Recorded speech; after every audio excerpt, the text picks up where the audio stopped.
ሰላም ለሁላችሁም ወንድሞችና እህቶች፣ የአክብሮት ሰላምታዬ በያላችሁበት ይድረስ።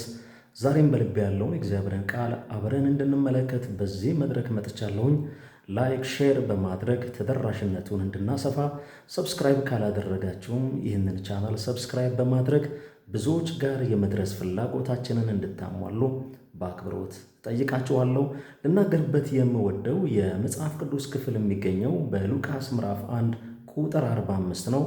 ዛሬ ከጌታ የተነገረው ቃል ይፈጸማል ልላችሁ ወዳለሁ። ምዕራፍ 1 ቁጥር 45 ላይ ከጌታ የተነገረላት ቃል ይፈጸማልና ያመነች ብፅዕት ናት ይላል። ይህንን የተናገረችው የኢየሱስ እናት የማርያም የቅርብ ዘመድ የሆነችው ኤልሳቤጥ ናት። ይሁንና ኤልሳቤጥ ይህንን ስትናገር በመንፈስ ቅዱስ መነዳትና ቁጥጥር ውስጥ እንደነበረች ክፍሉ ያሳየናል። ምንም እንኳን ማርያም በሕይወቷ የተከናወነው ነገር ከተለመደው እጅግ የተለየ ወይም ደግሞ የተቃረነ ቢመስልም በዚህ አቅጣጫ እንደ ማሳያ ሊቆጠሩ የሚችሉ ሴቶች በሌሉበት ሁኔታ ቢሆንም ነገር ግን በአንቺ ሕይወት ላይ የተናገረው ጌታ ከሆነ ከጌታ የተነገረ ቃል ይፈጸማል ብላ የተነገረውን ቃል እንድታምን ስታበረታታት እናገኛለን። ወንድሞቼ እህቶቼ፣ ዛሬም ይህንን ልላችሁ ወዳለሁ። ሁኔታችሁ ይህንን ላይ ነገራችሁ ይችላል። እያለፋችሁ ያላችሁበት ነገር ከዚህ በተቃርኖ ሊሆን ይችላል። ነገር ግን በጣም ወሳኙ ነገር እሱ አይደለም።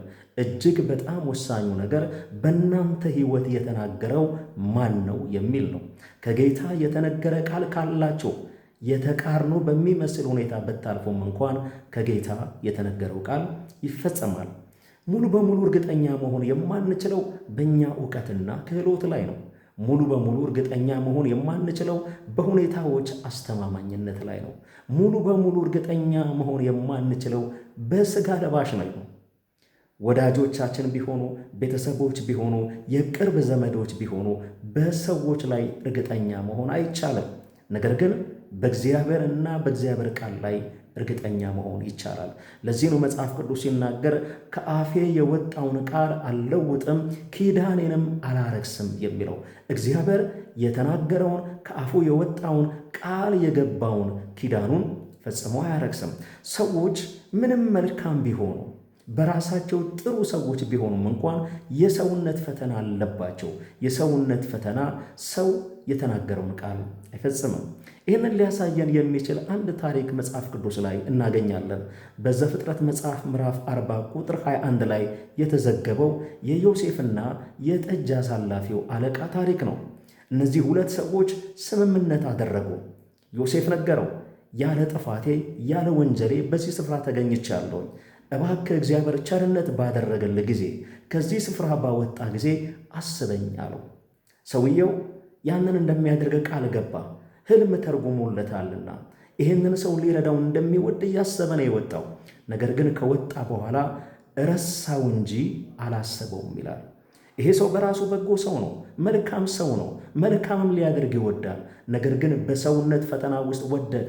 በሰውነት ፈተና ውስጥ ወድቆ ዮሴፍን ረሳው እንጂ አላሰበውም።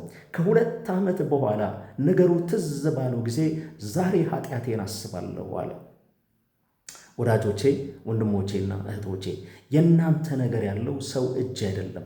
የእናንተ ነገር ያለው እግዚአብሔር እጅ ነው።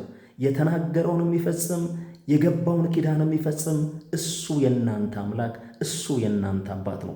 ዛሬ በእግዚአብሔር እውነት ልመርቃችሁ። ከጌታ የሰማችሁት ቃል፣ ከእርሱ የሰማችሁት ድምፅ በጌታ በኢየሱስ ስም ሥጋ ይልበስላችሁ። አምናችሁ በቆማችሁበት ነገር ላይ በጌታ በኢየሱስ ክርስቶስ ስም ከፍጻሜ ላይ መድረስ ይሁንላችሁ። እግዚአብሔር ተናገረኝ የምትሉትን ሁሉ የምትጨብጡበት የምትይዙበት ዓመት፣ ወራት በጌታ በኢየሱስ ስም ይሁንላችሁ። እግዚአብሔር ይባርካችሁ። በብዙ ተባረኩልኝ።